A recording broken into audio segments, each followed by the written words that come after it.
Hello everyone, I am doctor Maan. Welcome to true doctor care. तो आज हम बात करेंगे हाइपरटेंशन के बारे में, यानी कि हाई बीपी के बारे में। तो हाई बीपी को जानने से पहले सबसे पहले हमें पता होना चाहिए कि नॉर्मल ब्लड प्रेशर का मतलब क्या होता है।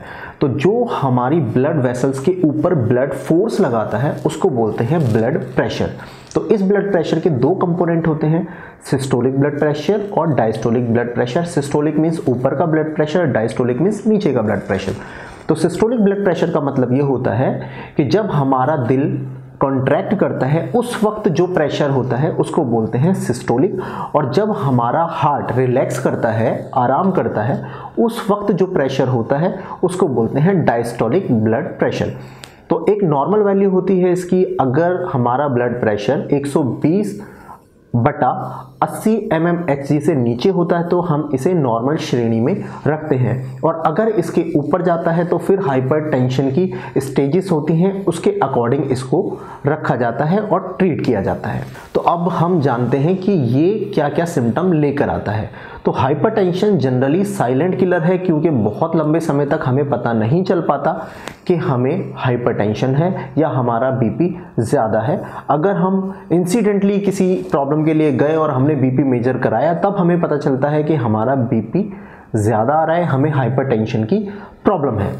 तो जनरली इसके कोई सिम्टम नहीं होते, लेकिन फिर भी अगर लंबे समय तक बीपी ज़्यादा रहता है तो कुछ साइन एंड सिम्टम्स होते हैं, जैसे nausea, vomiting, blurring of vision, heart beat, irregular heart beat, यहाँ तक कि आपको कभी कभी नोजिया जैसी प्रॉब्लम हो सकती है, घबराहट होना, ये सारी चीज़ें देखने को मिल जाती हैं। इसके अलावा इसके कुछ कॉम्प्लिकेशंस होते हैं। अगर लंबे समय तक अगर हमारा बीपी ज़्यादा रहे या बहुत ज़्यादा हो जाए तो कुछ कॉम्प्लिकेशंस हो सकते हैं। वो कॉम्प्लिकेशन होते हैं जैसे हमारा हार्ट फेल हो जाना, हार्ट अटैक आ जाना, किडनी फेल हो जाना, स्ट्रोक हो जाना। स्ट्रोक मीन्स ब्लड ब्रेन में फैल गया, यानी कि हम लोग लोकली बोलते हैं कि दिमाग की नस फट गई, उस टाइप से। तो इस तरह की चीज़ें कॉम्प्लिकेशन बढ़ाती हैं। तो अब हम बात करते हैं डायग्नोसिस की। तो अगर हम डायग्नोसिस की बात कर रहे हैं तो वो आपकी हिस्ट्री, क्लिनिकल एग्जामिनेशन से पता चल जाता है कि हम इसको कैसे डायग्नोस कर सकते हैं। इसके अलावा हमें ज़रूरत पड़ती है आपके ब्लड प्रेशर मॉनिटरिंग की, आपके ब्लड टेस्ट की, यूरिन टेस्ट की, आपके हार्ट स्पेसिफिक ECG और इकोकार्डियोग्राफी की। अब हम शिफ्ट करते हैं ट्रीटमेंट की तरफ। तो ट्रीटमेंट बहुत इंपॉर्टेंट हो जाता है। देखिए, इसके अंदर स्ट्रेस होने से बीपी बढ़ता है, तो आपको स्ट्रेस मैनेज करना बहुत ज़रूरी है, जिससे कि आपका बीपी कंट्रोल में रहे, आपका हार्ट प्रेशर कंट्रोल में रहे। इसके अलावा आपको डाइट मॉडिफाई करने की ज़रूरत है, आपको हार्ट स्पेसिफिक डाइट लेने की ज़रूरत है, ताकि आपका हार्ट भी सेफ रहे और आपकी एक्टिविटी भी अच्छी रहे, आप हेल्दी भी रहें।